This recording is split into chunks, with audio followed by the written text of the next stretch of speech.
আসসালামু আলাইকুম। Expert holiday 365 এর পক্ষ থেকে সকলকে জানাই প্রাণ ঢালা অভিনন্দন। আশা করি যে যেখান থেকে ভিডিওটা দেখছেন অথবা পরবর্তীতে দেখবেন সকলেই অনেক অনেক ভালো আছেন।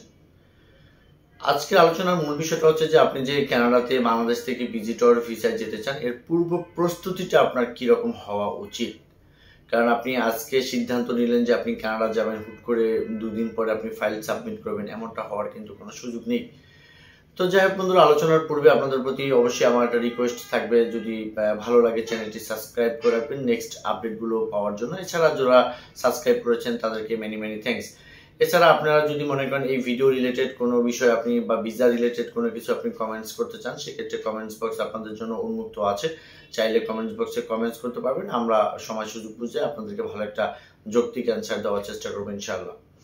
বন্ধুরা, বাংলাদেশ থেকে বর্তমান সময়টাতে যারা কানাডাতে যেতে চাচ্ছেন এদের প্রত্যেকের জন্যই কিন্তু এই ভিডিওটা ইম্পর্টেন্ট যুক্ত একটা ভিডিও হতে যাচ্ছে। দয়া করে পুরো ভিডিওটা দেখার ট্রাই করবেন। বন্ধুরা, আজকের যে টপিক সেটা হচ্ছে যে পূর্ব প্রস্তুতি। আপনার পূর্ব প্রস্তুতিটা কিন্তু খুবই ইম্পর্টেন্ট একটা ব্যাপার আপনার যদি কানাডা অথবা পৃথিবীর যে কোনো ফার্স্ট ওয়ার্ল্ড কান্ট্রি ভিজিট করতে চান। কারণ আমরা জানি যে মিডল ইস্টের অনেকগুলো দেশ আছে, এগুলো আমরা অনেকে ভ্রমণ করে ফেলেছি। এগুলোতে ভ্রমণ করতে গেলে খুব যে বেশি ব্যাংক ব্যালেন্স বা এটা সেটা তার কিন্তু প্রয়োজন হয় না। কিন্তু আপনি যখনই ফার্স্ট ওয়ার্ল্ড কান্ট্রিগুলোতে ভিজিট করতে চাইবেন তখনই কিন্তু অবশ্যই আপনার প্রয়োজন হবে আপনার ফাইন্যান্সিয়াল ডকুমেন্টসটা স্ট্রং থাকবে। আর সেটা স্ট্রং বলতে আপনি যদি প্রাথমিক প্রস্তুতি আপনার না থাকে আপনি এটা পারবেন না। সেক্ষেত্রে আমরা জানি যে লাস্ট 6 মান্থে 60 থেকে 70 লক্ষ টাকা যদি একটা ব্যাংক ট্রানজেকশন থাকে সেটা কিন্তু আসলে আপনার এই সমস্ত দেশ ভ্রমণের ক্ষেত্রে কিন্তু সাফিসিয়েন্ট বা জিনিসটা খুব সৌন্দর্য বৃদ্ধি পাবে। তো সঙ্গত কারণে আপনি ব্যাংকে তো লাস্ট একটা ব্যালেন্স রাখবেন। সেক্ষেত্রে পূর্ব প্রস্তুতি হিসাবে আপনি ব্যাংকটাকে আপনি রেডি করতে পারেন, যেটা কিনা ভিসা দেওয়ার ক্ষেত্রে সবচেয়ে বড় ভূমিকা পালন করে। বা সেটা আপনি চাইলে আস্তে ধীরে একটু ট্রানজেকশন করে পরবর্তীতে দেখা যাচ্ছে যে প্রিপারেশন নিলেন, পর আপনার এটা সম্পূর্ণ হলো, আপনি দেন সাবমিট করলেন। পাশাপাশি অনেকেই আছে অ্যাসেট ভ্যালুয়েশনটা করা নিয়ে বা খতিয়ানগুলো রেডি করে নিয়ে আপনি চাইলে এগুলো একটু রেডি করতে পারেন। অথবা অনেকে আছেন যে ট্যাক্স পে করেছেন 2 বছর, এখন আবার দিচ্ছেন না 2 বছর, এরকম ঘটনা অনেকেই আমার কাছে আসে, টেবিলে বসে অনেক সময় বলার ট্রাই করে বা আমি সেটাকে ক্যাচ করি বা সেই অভিজ্ঞতা থেকে আপনাদেরকে বলতেছি বা বলার ট্রাই করব। তো যাই হোক বন্ধুরা, এই ক্ষেত্রে হলো আপনি চাইলে ট্যাক্সগুলোকে একটু রেডি করে ফেলতে পারেন। সেটা আপনি যদি রিটার্ন ভালো পরিমাণ দেওয়ার অ্যাবিলিটি আপনি থাকে তো অবশ্যই দিবেন।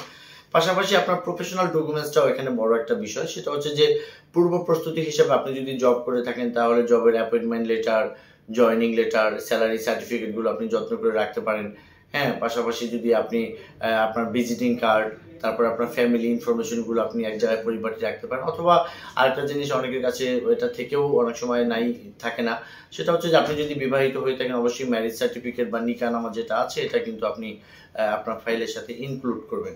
বিকজ আপনি পরিপাটিভাবে যখনই একটা ফাইল আপনি সাবমিট করাবেন তখনই কিন্তু আপনার ভিসা হওয়ার একটা পসিবিলিটি থাকবে। কারণ এছাড়া অন্যথায় আপনি হুট করে যে কোনো সময় গিয়ে যে কাউকে দিয়ে আপনি ফাইল প্রসেস করানোর মধ্য দিয়ে কিন্তু আপনি সাবমিট করতে পারবেন, কিন্তু সেখান থেকে ভিসা পাওয়াটা আপনার জন্য খুব কঠিন হবে বলে আমি মনে করি বর্তমান সময়টাতে। সেটা হতো গত 1 বছর পূর্বে, কিন্তু যে কেউ যে কোনো অবস্থান থেকে ফাইল সাবমিট করে ভিসা নিয়েছেন বা কানাডাতে স্টে করছেন বা অনেকে কানাডা রয়ে গেছেন বা অনেকে আছে সেখান থেকে ঘুরে আবার বাংলাদেশে ব্যাক করেছেন। তো যাই হোক বন্ধুরা, যারা অদূর ভবিষ্যতে কানাডাতে যেতে চাচ্ছেন আমি বলবো যে এই সমস্ত জিনিসগুলোর উপর একটু অ্যালার্ট হন বা একটু গুরুত্ব দেন। পাশাপাশি আপনি নিজে নিজে একটু রিসার্চ করেন, তাহলে আপনার এক্সপিরিয়েন্স বাড়বে। পাশাপাশি আপনি একটা travel insurance and then finally যদি আপনাকে ইনভাইট করার মতো কেউ থাকে তাদের সাথে কমিউনিকেট করেন, দেন তাদের সাথে কথা বলে আপনি একটা অথেন্টিক একটা ইনভাইটেশন নিয়ে আসেন, যে নিয়ে আপনাকে দাওয়াত করবে। হতে পারে সে আপনার ফ্যামিলি ফ্রেন্ড, হতে পারে সে আপনার first blood, second blood, XYZ। তো বন্ধুরা, এটা ছিল আপনাদের প্রতি বলা আমার কিছু পরামর্শ। আপনারা যার যার জায়গা থেকে আমি বলবো যে এই জিনিসগুলো একটু রেডি করে দেন আপনারা অ্যাপ্লাই করেন। এই জিনিসগুলো রেডি করলে যে শুধুই কানাডার ক্ষেত্রে আপনার কাজে লাগবে বিষয়টা কিন্তু তা না।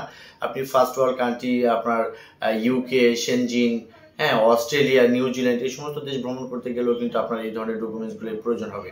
তো সকলে ভালো থাকবেন, সকলে সুস্বাস্থ্য কামনা করি। আসসালামু আলাইকুম।